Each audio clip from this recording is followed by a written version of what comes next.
Bien-aimés frères et sœurs dans le Seigneur, comme de coutume, je salue chaleureusement chacun de vous dans le nom qui est au-dessus de tout nom, le nom de la rédemption, le nom du Sauveur, le nom du Seigneur et Sauveur Jésus-Christ. Et je souhaite à chacun de vous la capacité que Dieu seul peut donner pour que vous puissiez être capable de saisir ce que l'Esprit dit aux églises et que vous soyez capable d'assimiler cela et de vivre selon cette parole, selon ce qui est écrit que l'homme ne vivra pas de pain seulement, mais de toute parole qui sort de la bouche de Dieu.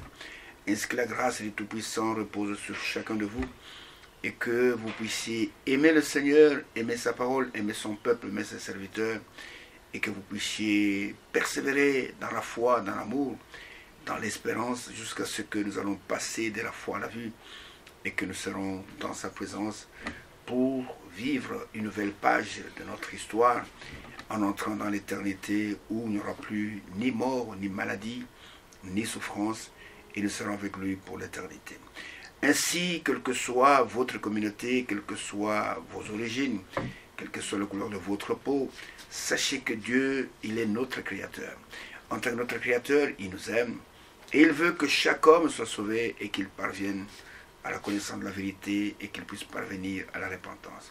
Ainsi, quelle que soit votre coloration spirituelle, que Dieu bénisse et qu'il vous donne suffisamment de foi pour croire sa parole et aller au loin de tout ce que Satan peut faire au travers des hommes, avec les églises qui se multiplient, avec des prédicateurs qui se multiplient, avec toutes sortes de doctrines qui circulent.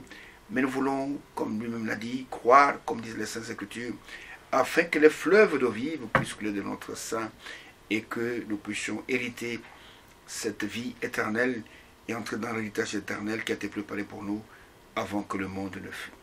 Ainsi, nous vous disons merci pour vos prières à notre endroit, parce que je sais que plusieurs prient pour nous. Nous vous disons merci pour vos contributions, tant financières que matérielles, que tout ce que vous faites pour que le Dieu puisse aller de l'avant, que Dieu vous bénisse et que vous remette en centuple ce que vous faites pour son œuvre et que la grâce du Tout-Puissant soit sur vous, qu'il bénisse vos maisons, vos activités, et qu'il soit avec vous dans tout ce que vous faites, et qu'il vous protège de toutes les attaques de l'ennemi, et que vous soyez réellement, des enfants de la maison, de ceux qui sont trouvés obéissants pour que Dieu puisse mettre son sceau sur vous, le sceau du Saint-Esprit, le baptême du Saint-Esprit, que vous puissiez entrer dans la gloire quand le Seigneur viendra. Ainsi, merci pour tout cela. Quel que soit l'endroit où ces émissions vont vous atteindre, que vous soyez en Afrique, que vous soyez en Europe, que vous soyez en Amérique, que vous soyez au Proche-Orient, que vous soyez au Moyen-Orient, n'importe où ces émissions vous atteignent, parce que ces émissions vont très loin, que la bénédiction du Tout-Puissant vienne sur vous. Quelle que soit votre religion, quelle que soit votre croyance, je peux vous dire que Dieu est unique, il n'y a pas trois personnes en Dieu, Dieu est unique, et Dieu honore celui qui a la foi, et que Dieu vous accorde la grâce de pouvoir croire véritablement sa parole, et d'être trouvé parmi ceux-là qui seront avec lui pour l'éternité. Ainsi, merci pour tout cela. Priez pour nous comme nous prions pour vous. Et que l'amour divin puisse remplir nos cœurs et que nous puissions être, comme le Seigneur a dit, que quand le monde verra que nous avons de l'amour les uns pour les autres, le monde saura que nous sommes réellement les disciples de Jésus.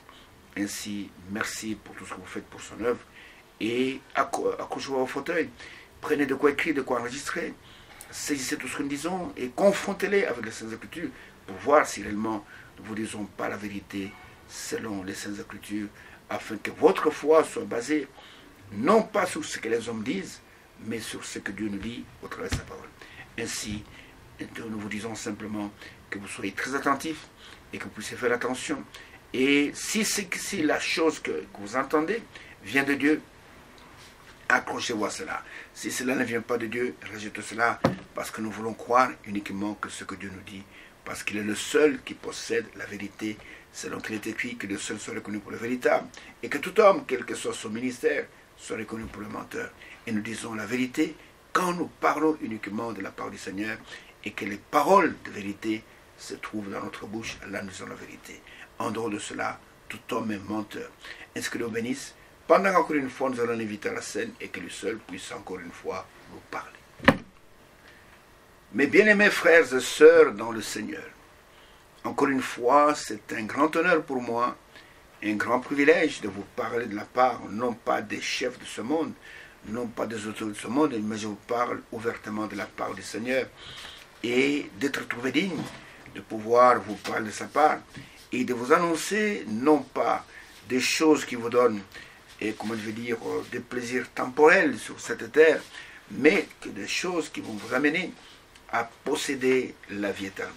Le Seigneur a dit que Dieu a tant aimé le monde, qu'il a donné son Fils unique, afin que quiconque croit en lui, pas dans un dogme fait de main d'homme, qui croit en lui, qui ne périsse point, mais qu'il ait la vie éternelle. Et nous sommes en train de vous parler de la parole du Seigneur, parce que aujourd'hui, il y a la voix de Dieu qui circule dans le monde entier, la voix de Dieu dans ces derniers jours. Et cette voix, ce message que vous écoutez dans ces émissions, Dieu a un message qu'il nous a envoyé dans ce temps de la fin, afin que ce message puisse nous conduire jusqu'à Christ. Et regardez, quand les mages sont venus d'Orient, qu'est-ce qui les a conduits jusqu'à Christ? Ils ont vu une lumière surnaturelle. Et cette lumière les a conduits à un certain moment. Ils ont oublié de regarder cette lumière. Ils ont vu les lumières de Jérusalem. Ils sont allés à Jérusalem. Et là, ils se sont embrouillés jusqu'à arriver jusqu'à la maison d'Hérode. Et la lumière ne venait pas le conduire dans la maison d'Hérode. Mais quand ils sont sortis de la confusion dans laquelle ils étaient entrés dans Jérusalem, et qu'ils ont levé les yeux, ils ont de nouveau revu cette lumière. Et cette lumière les a conduits jusqu'à Bethléem, jusqu'à là où était le Messie. Et le Messie, c'était déjà un enfant de 2 ans, pas un bébé dans une crèche. Les mages n'ont pas trouvé le bébé dans une crèche. Ils ont trouvé un enfant de 2 ans. Nous en parlons depuis des années. Que celui qui est désolé pour entendre, qu'il puisse entendre.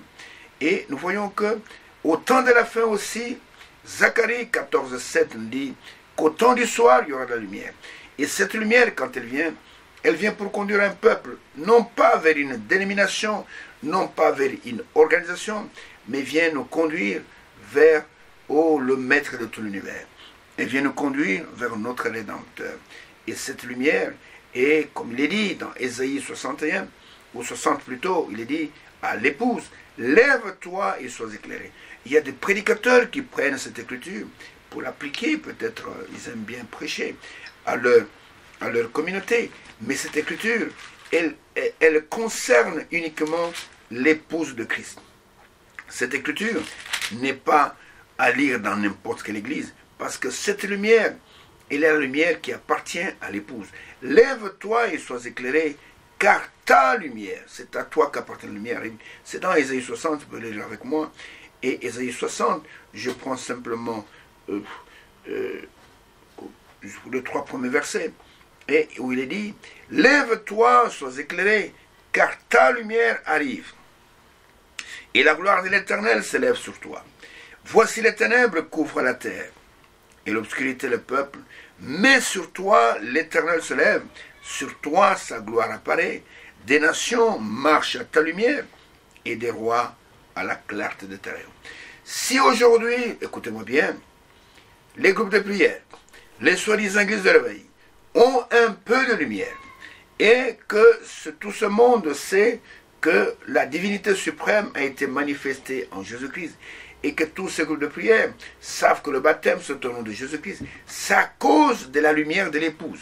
La lumière qui est venue au temps du soir pour éclairer ce que Dieu a connu d'avance, avant que le monde ne fût.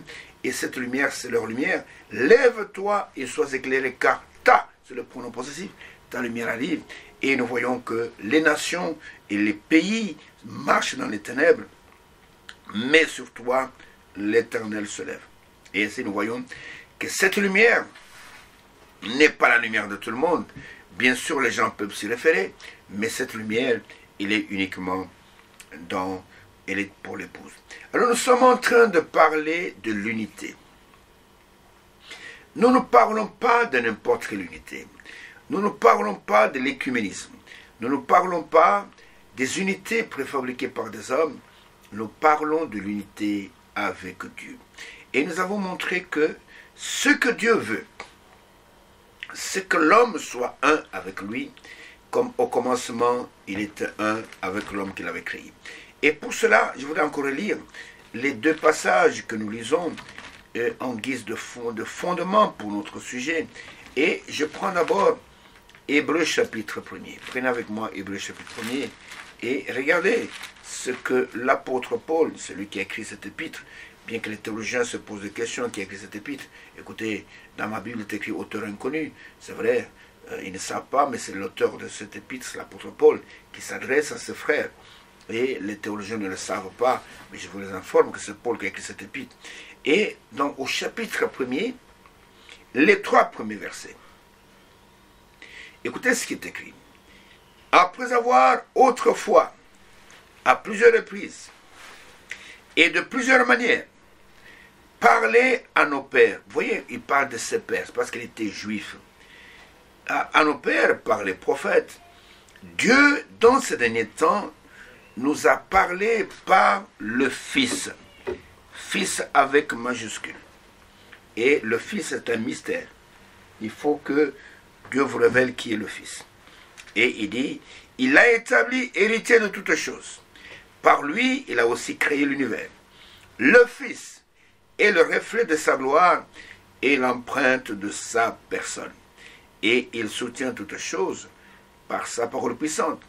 Il a fait la purification des péchés et s'est assis à la droite de la majesté divine dans le lieu très haut. Vous savez, il y a eu un premier Adam qui était fils de Dieu, et il y a eu un dernier Adam, qui est le deuxième, qui est le dernier, il n'y a pas un troisième, et qui est aussi un fils de Dieu. Le premier Adam a été un fils de Dieu créé. Il a été créé. Dieu créa l'homme, à son image et à sa ressemblance. Mais le deuxième fils de Dieu, qui est le dernier Adam, ou le deuxième Adam, c'est un fils engendré. C'est-à-dire qu'il est la reproduction, il est l'empreinte de sa personne. Il est la reproduction du Père. Vous savez, nous sommes tous un peu l'empreinte, si je peux dire, nous sommes la sémence de nos pères. Nous sommes une reproduction de nos papas. En fait, les enfants d'un homme, ce sont des duplicata de sa personne. C'est l'homme, et il a sa sémence en lui, il sème cette sémence dans un champ, ce champ c'est son épouse. Et quand il a sémé sa sémence, il récolte de ce champ des enfants qui sont à sa ressemblance, qui sont, qui sont identiques à lui-même, qui ont les traits qui lui ressemblent, vous comprenez, et qui ont le même ADN que lui. Et le Fils de Dieu, le deuxième ou le dernier Adam, il est l'empreinte de sa personne. Et il est, il soutient toutes choses par sa parole puissante. Il est Dieu manifesté en chair. Il est, c'est Dieu lui-même qui est entré dans une chair humaine pour venir accomplir l'œuvre de la rédemption que personne ne pouvait accomplir. Vous comprenez? C'est pourquoi le premier Adam, comme il nous est dit dans Genèse chapitre 1er, verset 26, verset 27, il est écrit, donc il fut le dernier à être créé. Puis Dieu dit, faisons l'homme à notre image, selon notre ressemblance, qu'il domine sur le poisson de la mer, sur les oiseaux du ciel, sur le bétail, sur toute la terre, et sur tous les reptiles qui rampent sur la terre. Dieu créa l'homme à son image. Il est créé à l'image de Dieu, il créa l'homme et la femme. C'était en fait l'esprit masculin et féminin dans une seule personne. Ici, il s'agit de l'homme spirituel. Parce que Dieu est esprit, il faut que ceux qui l'adorent en esprit en vérité. Et nous voyons que depuis tout le temps, Dieu a toujours voulu être un avec ses fils, avec son fils. Et cette unité, chaque véritable fils de Dieu doit l'expérimenter individuellement. Et nous avons montré ceci, parce que nous avons déjà, pour avancer dans notre sujet, que l'unité que Dieu veut, c'est que nous puissions être un avec sa parole, être un avec son esprit. Et c'est le Saint-Esprit qui est l'esprit de l'unité. Le Saint-Esprit n'est pas l'esprit de division. Et écoutez, la Bible dit, c'est dans Romains chapitre 8, verset 14. Romains chapitre 8, verset 14. Voilà le secret de l'unité. Là, il est écrit ceci, dans Romains chapitre 8, verset 14. Il est dit, car tous ceux qui sont conduits par l'Esprit de Dieu sont fils de Dieu. Tous ceux qui sont conduits par l'Esprit de Dieu sont fils de Dieu. Et il y a l'unité de l'Esprit que nous devons conserver. Et c'est le Saint-Esprit qui unit le corps de Christ. Et pour cela, pour entrer dans le corps, nous devons entendre la véritable parole de Dieu. Et si nous entendons la véritable parole de Dieu, nous devons la croire. Et si nous croyons cette parole, nous sommes scellés du Saint-Esprit qui avait été promis. Et ça, c'est selon Éphésiens chapitre 1er. Éphésiens chapitre 1er. Et c'est ça, c'est ce que la Bible dit. Il n'y a pas d'autre unité en dehors de cela. Tout le reste, ce sont des blabla, c'est du charabia, ce sont des gesticulations des hommes. Mais voici la véritable unité qui est réalisée par le Saint-Esprit.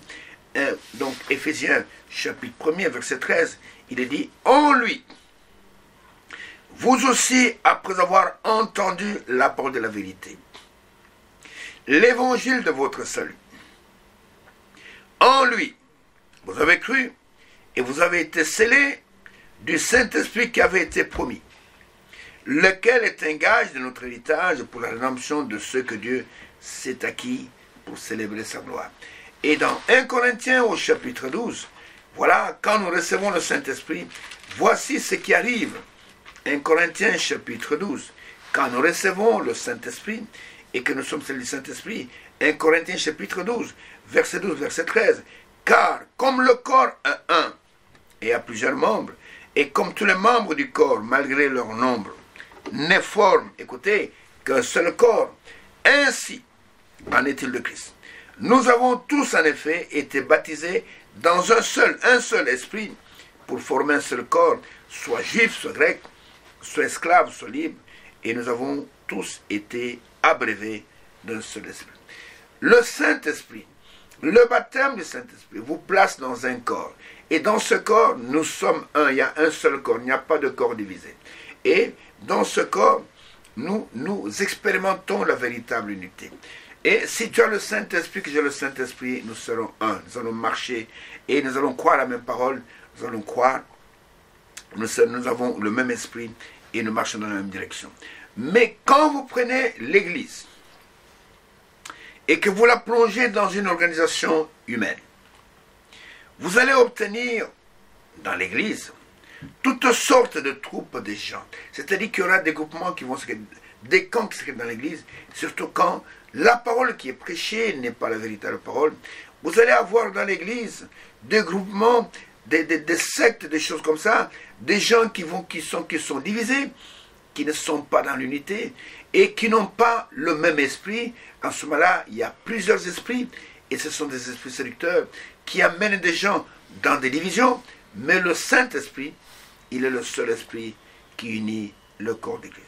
Et c'est ainsi que, à ce moment-là, les gens commencent à croire n'importe quoi, ils sont conduits dans plusieurs directions et ils ne vont plus dans la même direction.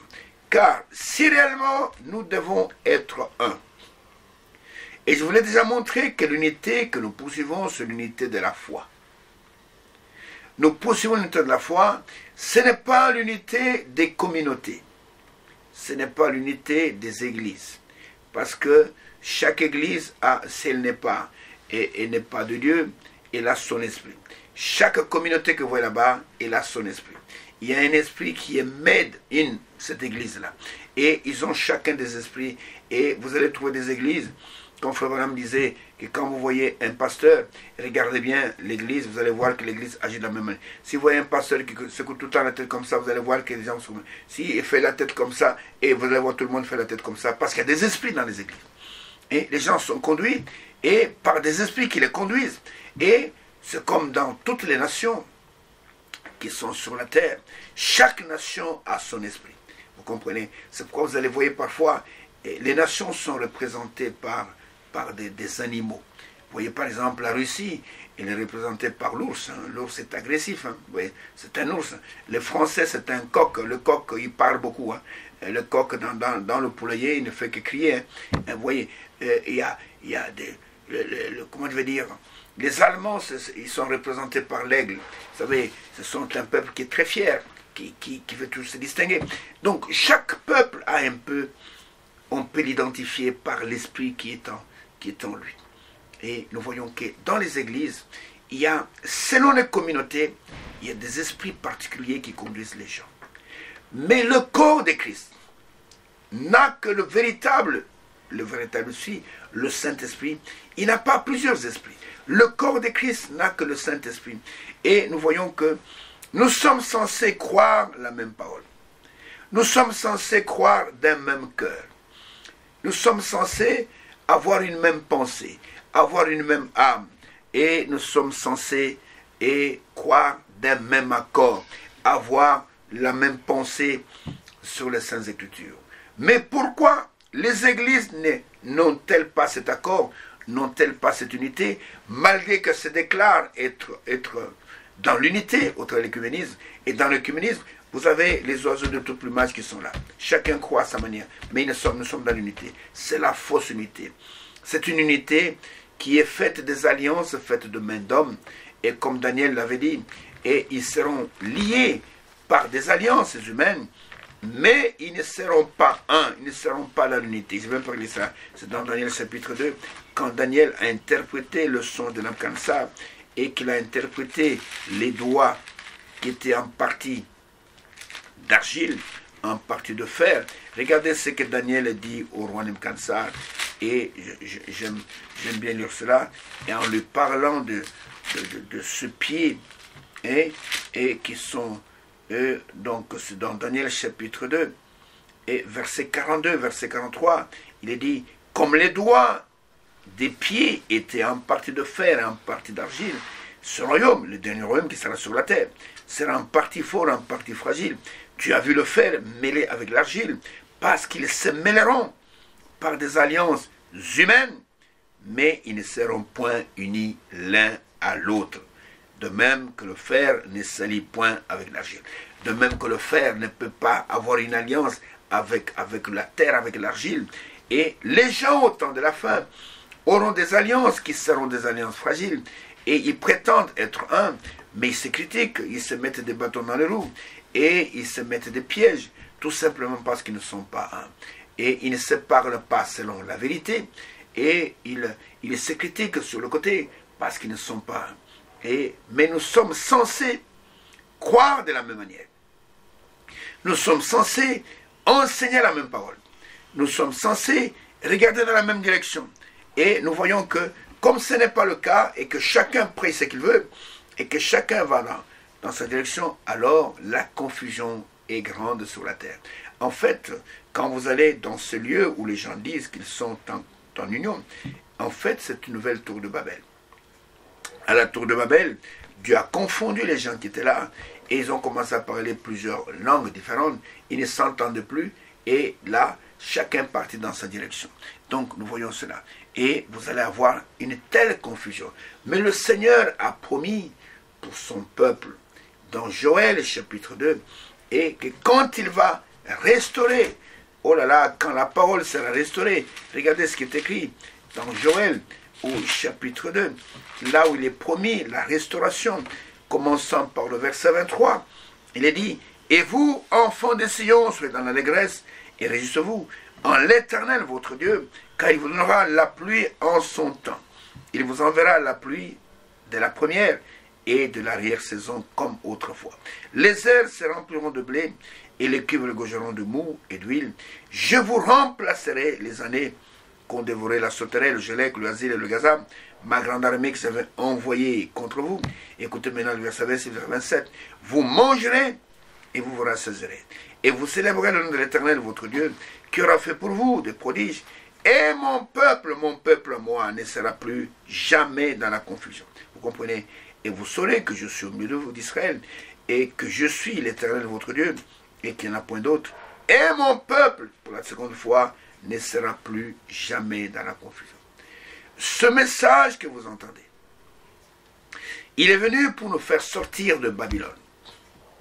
Selon Apocalypse 18, verset 4, « Sortez du milieu d'elle, mon peuple, et ne point de part à ses flots, ainsi de suite, et ne passe pas à ses péchés. » Et Babylone, et c'est la confusion. Et les dénominations sèment la confusion en enseignant des choses qui ne sont pas la parole de Dieu. Et des interprétations particulières. Et nous voyons que la confusion est partout. Il y a plusieurs églises, mais toutes ces églises, c'est la tour de Babel, ne parlent pas le même langage. C'est pourquoi l'union est impossible et ne regarde pas la même direction. Vous comprenez? Et il y a la confusion partout. Et nous voyons que au commencement, quand Dieu a donné une épouse à l'homme, c'était Ève. Et Ève, et quand elle a commis le forfait qu'elle a commis, et vous savez, elle n'était plus en communion avec Dieu. Vous comprenez? Et non seulement elle n'était plus en communion avec Dieu, nous allons le voir, elle n'était plus en communion avec son mari. Et regardez, quand Dieu est venu pour pouvoir juger le péché qui venait d'arriver dans le jardin d'Éden, qu'est-ce qui s'est passé? Ils ont commencé à s'interaccuser entre eux. L'homme dit à Dieu, ce n'est pas moi, c'est la femme que tu m'as donnée. La femme dit, c'est pas moi, c'est le serpent. Et ainsi de suite. Et vous comprenez? Et ils n'étaient plus unis. Ils étaient dans une union qui s'est disloquée. Et vous savez, quand on est unis, on se supporte l'un l'autre. Quand on est unis, on parle le même langage. On ne s'accuse pas. Si vous aimez quelqu'un, vous êtes en union avec lui, vous prierez pour lui, vous n'allez pas le vilipender, vous n'allez pas le calomnier, vous n'allez pas raconter des mensonges sur lui.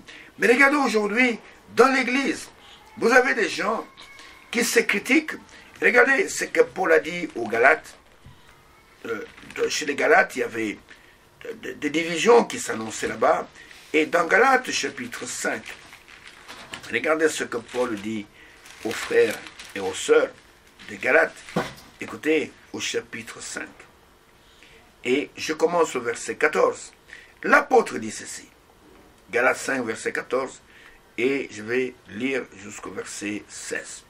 Il dit, « Car toute la loi est accomplie dans une seule parole, celle-ci. Tu aimeras ton prochain comme toi-même. Mais si vous vous mordez et vous dévorez les uns les autres, prenez garde que vous ne soyez détruits les uns par les autres. » C'est-à-dire qu'il n'y a plus de communion, il n'y a plus d'union.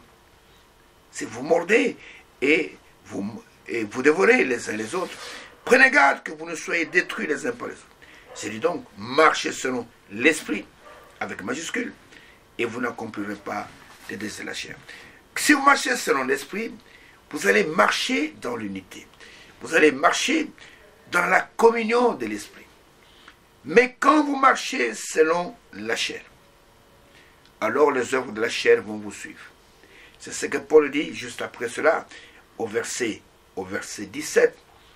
Et regardez ce qu'il dit, ce qui vient après. Car la chair a des désirs contraires à ceux de l'esprit. La chair nous divise, et l'esprit en a contraire à ceux de la chair. Ils sont opposés entre eux, afin que vous ne fassiez point ce que vous voudrez. Si vous êtes conduits par l'esprit, vous n'êtes point sous la loi. Or, les œuvres de la chair sont évidentes. Ce sont premièrement la débauche. Deuxièmement, l'impureté. Troisièmement, le dérèglement. Quatrièmement, l'idolâtrie. Cinquièmement, la magie. Sixièmement, les rivalités. Septièmement, les querelles, les jalousies et les animosités, les disputes, les divisions, les sectes, l'envie, les frogneries, les excès de table et les choses semblables. Je vous dis d'avance, comme je l'ai déjà dit, que ceux qui commettent de telles choses n'hériteront point le royaume de Dieu. Ils sont jetés hors de la continuité avec Dieu. Et ils ne sont pas dans l'unité avec le Père. Ils n'hériteront pas du royaume. Et nous voyons que Ève, en brisant sa communion avec Dieu, et ayant accepté la vie que Satan lui a proposée, et en acceptant son enseignement, elle a brisé sa communion avec Dieu. et en même temps, elle a brisé son unité avec Dieu et même son unité avec son mari. Et ce qu'Ève a fait, la femme étant le type de l'Église. Vous voyez, Ève a douté de la parole de Dieu. Ève a avalé le poison de Satan. Et cela l'a jeté hors de l'unité de la communion avec Dieu, hors de la communion avec Dieu. Elle a entraîné son mari hors de la communion avec Dieu. Et quand Dieu est venu, ils ont commencé à fuir la présence de Dieu. Et Dieu a commencé à crier dans le jardin d'Éden, entre parenthèses, comme si Dieu ne savait pas où ils étaient, en criant « Adam ! Adam, où es-tu » Dieu n'a jamais crié « Ève, Ève, où es-tu » Parce qu'Adam était le responsable, c'était lui le pasteur. « Adam, Adam, où es-tu » Et finalement il dira « J'ai entendu ta voix et je me suis caché dans le jardin parce que je suis tout nu. » Et Dieu va lui poser la question. Qui t'a appris que tu es nu? Qui t'a appris? As-tu mangé de l'arbre dont je t'avais défendu de manger? Et l'homme va accuser sa femme. Il dit, ne c'est pas moi, c'est la femme que toi tu m'as donnée. Et la femme va accuser le serpent. Et l'unité était brisée. Et nous voyons que pour préserver cette unité dans l'Église. Et l'Église, c'est la même chose. Vous savez, l'Église, quand elle accepte les dogmes faits de main d'homme, quand elle accepte les mensonges de Satan, quand l'Église se plonge dans l'idolâtrie, adorant les saints morts, adorant des statues, quand l'Église prend des dogmes qui ne sont pas dans la parole de Dieu et les érige comme, comment je veux dire, les piliers de leur foi, et qu'est-ce qui arrive? Et ça brise la communion entre les croyants. Vous comprenez? La vraie parole de Dieu ne divisera jamais les enfants de Dieu. Mais les dogmes et les credos faits de main d'homme vont briser la communion avec les gens. Et vous voyez, et comme je dis, les œuvres de la chair, c'est la magie, c'est l'idolâtrie. Qu'est-ce que c'est que l'idolâtrie? C'est adorer quelqu'un d'autre que Dieu. C'est ça l'idolâtrie. Vous abandonnez le véritable Dieu et vous allez adorer quelqu'un d'autre. Et Dieu appelle cela de la prostitution. Allez dans Osée chapitre 4, Osée chapitre 5. Et le Seigneur se plaint en disant, mon peuple se prostitue et c'est son bâton qui lui parle. C'est-à-dire qu'il m'abandonne, il prend un morceau de bois, il taille une statue, il va devant cette statue et il appelle de tout le nom que vous voulez, il s'adresse à cette statue pour que la statue lui parle. Et il va prendre, je sais pas moi, du plâtre, il va faire une statue, il la met là devant lui, il va devant cette statue, il lui parle. C'est ça qui brise la communion avec Dieu. Dieu ne supporte pas cela. Et non seulement ça brise la communion avec Dieu, ça brise la communion entre frères et sœurs. Et nous voyons que, et c'est ça qui brise l'unité. Maintenant, voici le secret. Pour que nous puissions préserver cette unité avec Dieu, nous sommes censés croire chaque parole qui est sortie de sa bouche. Quand vous rejetez une seule parole qui est sortie de sa bouche, vous brisez la communion, vous brisez l'unité. Nous sommes censés, en tant que l'Église, si réellement nous sommes l'Église du Dieu vivant, écoutez-moi bien, que cela vous pénètre bien. Prenez avec moi Matthieu chapitre 4, verset 4. Là où le Seigneur a donné cet uppercut à Satan. Et quand Satan est venu, lui disant, écoutez, je sais que tu as faim, parle seulement que ces pierres vont devenir du pain, et tu vas manger, tu seras rassasié. Et le Seigneur va lui donner un coup terrible, et qui va envoyer Satan au tapis. Il va lui dire ceci, écoutez, verset 4 de Matthieu chapitre 4. Jésus répondit, il est écrit, Amen. L'homme ne vivra pas de pain seulement, mais de toute parole qui sort de la bouche de Dieu. C'était un hypercute, c'est un mot que les boxeurs connaissent, un coup vous met à la mâchoire, et ça envoyait Satan au tapis. Et ça, c'est Deutéronome chapitre 8, verset 3. C'est Moïse qui a dit à Israël, l'homme ne vivra pas, et l'Éternel vous a donné la manne qui est descendue du ciel, afin de vous apprendre que l'homme ne vivra pas de pain seulement, mais de toute parole sur la bouche. Donc, pour préserver cette unité, et nous voulons demeurer dans l'unité avec Dieu, pour que sa bénédiction soit sur nous, nous sommes censés croire et vivre toute parole qui est sortie de sa bouche. Quand vous rejetez une seule parole que Dieu a annoncée, alors vous brisez la communion avec Dieu. Et nous devons croire chaque promesse que Dieu nous a faite. Comprenez? Nous devons croire. Et il y a des gens aujourd'hui qui vous disent, écoutez, nous croyons Dieu, mais qui rejettent une partie de la parole. Vous allez me dire, ce n'est pas possible, frère, que quelqu'un qui se dit, mais je peux vous dire que presque la totalité des dénominations, elles choisissent dans cette Bible ce qu'elles veulent croire. Et elles rejettent le reste. C'est un peu comme quand le Seigneur, regardez, j'ai toujours pris cet exemple-là, le Seigneur, le peuple avait faim. Quand il a nourri 5000 personnes avec 5 pains et 2 poissons, il a dit à ses disciples, les disciples ont dit, Seigneur, il s'est fait tard, il faut renvoyer les gens qui rentrent chez eux. Ils sont affamés, ils n'ont pas de quoi manger. Il leur dit, il dit à ses disciples, donnez-leur à manger. Les disciples ont regardé, Seigneur, 5000 personnes. Où est-ce qu'on va avoir du pain, ou on va avoir du poisson, de quoi leur donner à manger? Il va leur demander, qu'est-ce que vous avez? On n'a rien. Il y a seulement un enfant là qui a 5 pains avec 2 poissons. Il dit, amenez-moi ça. Et quand on a amené ce pain et ce poisson, il a béni ce pain et ce poisson.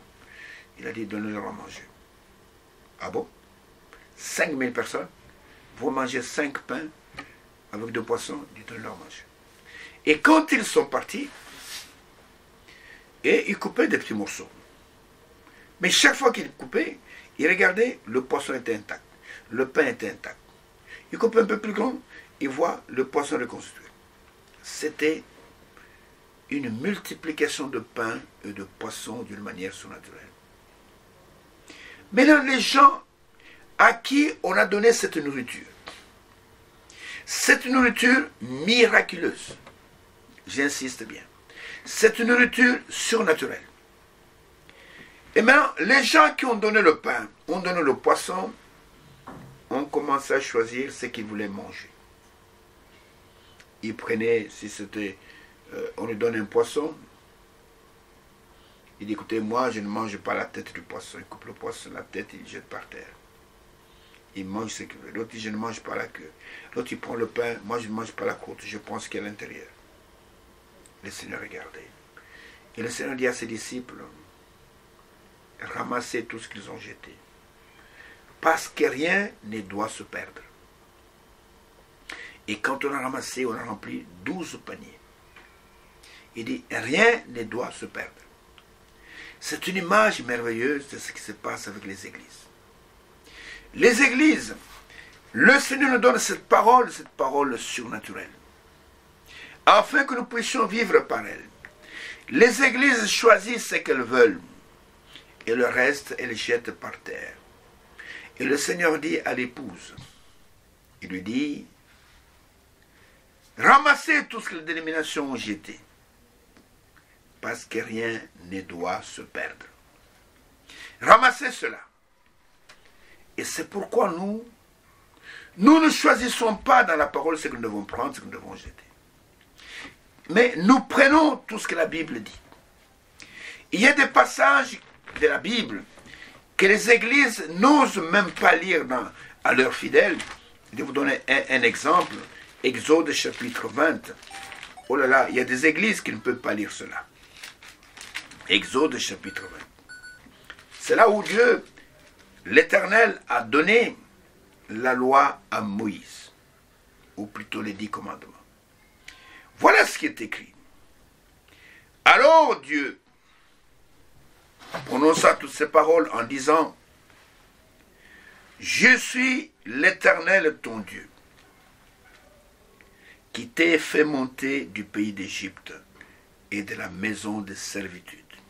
Écoutez, tu n'auras point d'autres dieux devant ma face. Et si tu es un fils de Dieu, si tu es un élu, tu diras Amen, Amen à cela. Tu n'auras pas d'autres dieux devant ma face. Écoutez, tu ne te feras point d'image taillée, c'est-à-dire des statues, ni des représentations quelconques des choses qui sont en haut dans les cieux, des images saintes qui sont en bas sur la terre et qui sont dans les eaux plus bas que la terre. Tu ne te prosterneras point devant elles et tu ne les observeras point, car moi l'Éternel ton Dieu, je suis un Dieu jaloux, qui punit l'iniquité des pères sur les enfants, jusqu'à la 3e et à la 4e génération de ceux qui m'haïssent, et qui fait miséricorde jusqu'à 1000 générations à ceux qui m'aiment et qui gardent mes commandements. Si tu es un fils de Dieu, un élu de Dieu, tu diras Amen à cela. Tu mangeras cela parce que c'est notre nourriture. Tu n'auras pas dans ton église d'images taillées, des représentations quelconques, des choses qui sont dans les cieux, sur la terre. Tu ne prendras pas comme les gens qui disent, écoutez, qui sont dans le message, et qui prennent des images de William Branham, qui les placent devant eux, et qui s'agenouillent, et qui prient devant ces images. C'est de l'idolâtrie. Tu n'auras point d'image taillée devant moi. Et tu ne te prosterneras pas devant elle. Si réellement tu es un fils de Dieu, et que tu veux être dans l'unité avec Dieu, tu dois croire toute parole qui est sortie de sa bouche. Et tu accepteras cette parole. Écoutez, je prends quelques versets. Je prends 1 Timothée chapitre 2. 1 Timothée chapitre 2. Et je prends à partir du verset, je prends seulement le verset 12. Il est dit, je ne permets pas à la femme d'enseigner, ni de prendre de l'autorité sur l'homme, mais elle doit demeurer dans le silence. Verset 13, car Adam a été formé le premier, et ensuite, Adam n'a pas été séduit, mais la femme séduite s'est rendue coupable de transgression. Elle sera néanmoins sauvée en devenant mère, si elle persévère avec modestie dans la foi, dans l'amour et dans la sainteté. Tu diras Amen à cela. Et c'est ça ta nourriture. L'homme ne va pas de pain seulement, de toute parole sur la bouche de Dieu. Et tu ajouteras cela, 1 Corinthiens chapitre 14. 1 Corinthiens chapitre 14. Qu'est-ce qu'un Corinthiens chapitre 14 nous dit? Toujours à propos de cela. Et commençant par le verset 32, il est dit, les esprits des prophètes sont soumis aux prophètes. Car Dieu n'est pas un Dieu de désordre, mais de paix. Comme dans toutes les églises des saints. Écoutez, pas les églises des démons. Que les femmes se taisent dans les assemblées. Car il ne leur est pas permis d'y parler, mais qu'elles soient aussi soumises, comme le dit aussi la loi. Si elles veulent s'instruire sur quelque chose, qu'elles interrogent leur mari à la maison, car il est malséant à une femme de parler dans l'église. Je dirais Amen à cela, parce que je mange, donc l'homme ne vivra de toute parole de sa bouche. Et c'est de chez vous que la parole de Dieu est sortie. Ou est-ce à vous seul qu'elle est parvenue? Si quelqu'un croit être prophète ou spirituel, qu'il reconnaisse, c'est Paul qui parle, que ce que je vous écris est un commandement du Seigneur. Et si quelqu'un l'ignore, qu'il l'ignore. Vous comprenez? Tout ça, ce sont des paroles par lesquelles nous devons vivre. Mais aujourd'hui, beaucoup des églises sont pleines de femmes prédicatrices, des femmes rebelles, à qui connaissent même ces écritures, mais elles ne peuvent pas lire ces écritures dans leurs assemblées. Et elles vous disent, écoutez, quand je prêche à l'onction, c'est vrai. Balaam aussi, quand il est parti chez Balak, bien qu'il l'avait interdit, il y avait l'onction. Ok. Mais la suite, c'est quoi? Balaam est mort. Vous comprenez cela? L'homme ne vivra pas de pain seulement, mais de toute parole sur la bouche de Dieu. Je ne m'arrête pas là. Je prendrai encore d'autres passages où il est, par exemple, je prends Deutéronome chapitre 22, et je prendrai Deutéronome chapitre 22, verset 5. Là, il est écrit, une femme ne portera point un habillement d'homme. Un homme ne mettra point de vêtements de femme, car quiconque fait ces choses est en abomination à l'Éternel ton Dieu. Mais ça, c'est notre nourriture. Nous devons manger cela, Deutéronome 22, verset 5. Vous comprenez? Nous ne pouvons pas autoriser nos femmes à venir à l'église, même à la maison, de porter des pantalons, de porter des shorts, des culottes, ce sont des abominations devant Dieu. Vous comprenez? Ce sont des abominations. Et nous voyons qu'il y a des églises qui autorisent cela, montrant par là qu'elles ne sont pas dans l'unité avec le Dieu créateur. Vous comprenez? Elles ne sont pas dans l'unité. Et je peux prendre encore d'autres exemples. Et vous comprenez? Et elles sont nombreuses. Et montrant que Dieu est un Dieu de sa parole.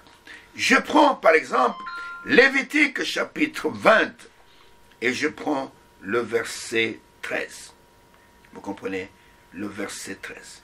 Lévitique chapitre 20, je prends le verset 13. Et dans ce verset 13, qu'est-ce qui est écrit? Si un homme couche avec un homme comme on couche avec une femme, ils ont fait tous deux une chose abominable.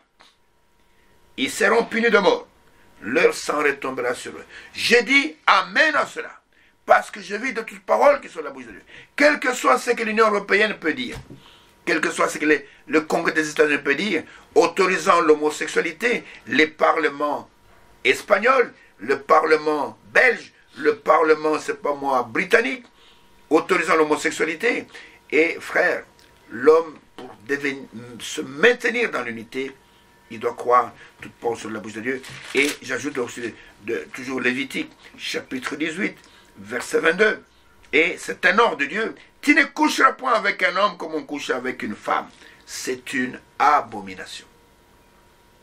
Comment voulez-vous être dans l'unité avec Dieu et marcher sur sa parole? Ève douta de la parole de Dieu et cela brisa la communion avec Dieu et en même temps brisa l'unité avec Dieu. Pourquoi fit-elle cela? Pourquoi Ève a-t-elle fait cela? Parce qu'elle voulait acquérir beaucoup de connaissances. Elle avait vu que l'arbre était bon à manger et utile pour l'intelligence. Vous comprenez? Le seul moyen de rester dans la communion divine, c'est de garder cette parole sans mélange. Et toutes les dénominations, elles sont des mélangeuses de la parole de Dieu. Elles prennent dans la parole ce qu'elles veulent, elles établissent des femmes prédicatrices, et j'ai même vu des pasteurs homosexuels, s'il vous plaît. Un pasteur qui épouse un autre pasteur, des homosexuels. Oh, j'ai vu des femmes, soi-disant pasteuresses, et en train de s'épouser, femme avec femme. J'ai vu ça, c'est plein sur les réseaux sociaux. Et vous appelez ça l'église? Non, ce sont des abominations. Quiconque pratique l'homosexualité, il est possédé par des démons. Ce sont des pratiques contre nature. Dans Romains chapitre 1er, Dieu dit que Dieu a livré les gens à des passions infâmes, qu'ils commettent des choses horribles, homme avec homme, femme avec femme, parce qu'ils n'ont pas voulu l'accepter comme Dieu. Et nous voyons qu'aujourd'hui, vous trouvez dans des pays, et il y a des pays comme le Luxembourg, où le Premier ministre est un homosexuel. C'est horrible ça. Vous voyez cet homme-là, qui représente le pays, qui est un homosexuel, pratiquant des choses abominables. Comment voulez-vous que Dieu bénisse ce pays-là? Vous avez d'autres pays, où vous avez dans le gouvernement des homosexuels, on trouve ça que c'est la liberté sexuelle. Non, c'est la liberté démoniaque. Je l'ai dit en toute sincérité, un homme qui a un esprit correct ne peut pas tolérer de tels actes. Je le dis, quand vous êtes un homme normal, tu ne peux pas accepter l'homosexualité. Vous comprenez? C'est une pratique honteuse, c'est une pratique démoniaque. Et le seul moyen de conserver cette communion divine, c'est de garder cette parole sans mélange. Et Satan est venu se tromper, mais et pourquoi elle a cru en Satan? Et qui était Satan? Qu'est-ce que Satan offrait à l'homme? Satan n'offre que le péché, la mort et la désolation. Vous comprenez? C'est ce que Satan offre à l'homme. Si, écoutez maintenant, c'est pour une seule parole qu'Ève a rejeté, cela a conduit toute l'humanité hors de la continuité avec Dieu. Qu'en est-il aujourd'hui où les églises, les dénominations rejettent non pas une seule parole, mais beaucoup de paroles de Dieu? qu'en sera-t-il? Quelles sont les conséquences? C'est pourquoi les jugements vont s'abattre sur cette terre. Et Dieu, oh, le jour de l'Éternel arrive, un jour de colère, un jour où les hommes seront plus rares sur la terre que lors d'Ophir. Un jour où la colère, écoutez ce qu'il est dit dans l'Ancien Testament à propos de ce jour de colère. Quand ce jour va se manifester sur la terre, regardez ce que Sophonie nous dit dans Sophonie au chapitre 1er. Et ce jour va venir parce que Dieu va purifier la terre. Il est dit, le grand jour de l'Éternel est proche. Il est proche, verset 14. Il arrive à toute hâte, le jour de l'Éternel fait entendre sa voix. Et le héros pousse des cris amers. Ce jour est un jour de fureur, un jour de détresse et d'angoisse, un jour de ravage et de destruction, un jour de ténèbres et d'obscurité, un jour de nuées et de brouillard, un jour où retentiront la trompette et les cris de guerre contre les villes fortes et les tours fortes. Je mettrai les hommes dans la détresse, et ils marcheront comme des aveugles, parce qu'ils ont péché contre l'Éternel. En agitant la parole, je répandrai leur sang comme de la poussière, et leur chair comme de l'ordure. Ni leur argent, ni leur or ne pourront les délivrer. Au jour de la fureur de l'Éternel, par le feu de sa jalousie, tout le pays sera consumé, car il détruira soudain tous les habitants du pays. Et Malachie ajoute, dans Malachie, au chapitre 3 et au chapitre 4, Malachie dit ceci, je prends seulement le verset chapitre 4, il dit, car voici le jour vient, ardent comme une fournaise. Tout le hautain, tous les méchants seront comme de la chaume. Le jour qui vient les embrasera, dit l'Éternel des armées, et il ne leur restera ni racine ni rameau. Mais pour vous qui craignez mon nom, s'élèvera le soleil de la justice, et la guérison sera sous ses ailes. Vous sortirez et vous sauterez comme des veaux d'une étable, et vous foulerez les méchants, car ils seront comme de la cendre sur la plante de vos pieds. Au jour où je prépare, dit l'Éternel des armées, souvenez-vous de la loi de Moïse, mon serviteur, auquel j'ai prescrit en rêve, pour tout Israël, des préceptes et des ordonnances. Et ça se termine par cette belle promesse. Voici, je vous enverrai Élie le prophète, avant que le jour de l'Éternel arrive, avant ce de colère, ce grand redoutable. Il ramènera le cœur de père à leurs enfants, le cœur des enfants à leur père, de peur que je ne fasse plus peu d'interdit. C'est-à-dire que dans ces temps de la fin, il y a des gens qui sont ramenés à la foi véritable pour pouvoir rentrer en communion avec le Dieu véritable et pour échapper au carnage qui va arriver. Et vous comprenez, les dénominations rejettent beaucoup de paroles, et Ève, en acceptant le mensonge de Satan, fut conduite dans une fausse union avec le serpent ancien et enfantant l'enfant de la mort. Cet enfant, c'était Caïn. Mais Dieu avait promis d'envoyer une semence donc pour l'union véritable, et cette semence est la semence de la femme qui devait venir et écraser la tête du serpent. Selon Genèse 3, verset 15, où le Seigneur parle au serpent, il lui dit, je mettrai une inimitié entre toi et la femme, entre ta semence et sa semence. Et sa semence t'écrasera la tête, et toi, tu lui blesseras les talons. Et cette semence, c'était Christ. Il était venu pour détruire, écraser la tête du serpent, et afin que nous soyons conduits dans la véritable union, que nous puissions rentrer vers notre Père. La Bible dit que Dieu était en Christ, réconciliant le monde avec lui-même, en n'imputant pas aux hommes leurs offenses, et il a mis en nous l'apport de la réconciliation. Et je vous en supplie, mes frères et mes sœurs, soyez réconciliés avec Dieu. Et le seul moyen de demeurer dans cette unité, dans cette communion, c'est de garder sa parole pure, une parole sans mélange. Alors nous sommes en communion avec lui. Le sang de Jésus, son Fils, nous purifie de tout péché. Et nous pouvons communier avec lui comme Adam et Ève étaient au commencement avant la chute. Et le Saint-Esprit viendra sur nous pour consolider cette union, parce que le Saint-Esprit est l'esprit de l'unité. Les églises ont des esprits, mais l'esprit de l'unité, c'est le Saint-Esprit. Et nous devons combattre pour l'unité de l'esprit. Et quand le Saint-Esprit vient en vous, et qu'il vient dans ton frère, dans ta sœur, et vous serez soudés comme un seul homme et vous allez marcher dans la même direction. Et l'unité dont nous parlons, c'est l'unité avec Dieu. Soyez réconciliés avec Dieu. Et quand vous êtes réconciliés avec lui, il met son sceau sur vous, montrant que vous l'appartenez, il vous donne de son esprit. Et en ce moment-là, vous allez marcher dans la continuité et vous allez croire la même parole. Nous croirons cette parole d'un même cœur, d'une même âme, d'une même pensée. Et nous serons en accord avec les Écritures et nous allons manger de toute parole qui sort de la bouche de Dieu. Toute écriture qui est inspirée, comme la Bible dit, est utile pour enseigner et pour redresser l'homme de Dieu.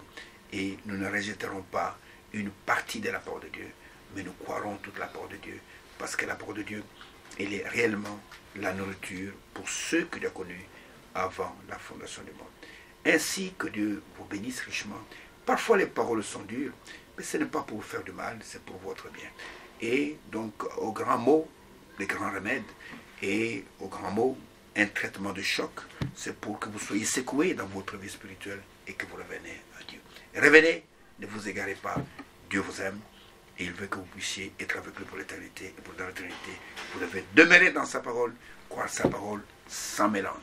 Que Dieu vous bénisse richement, qu'il vous accorde le discernement des choses les meilleures, que vous puissiez discerner ce qui est bon dans la parole de Dieu, que vous puissiez croire comme les Saintes Écritures et qu'il puisse vous donner le Saint-Esprit qui a été promis pour les enfants de la promesse.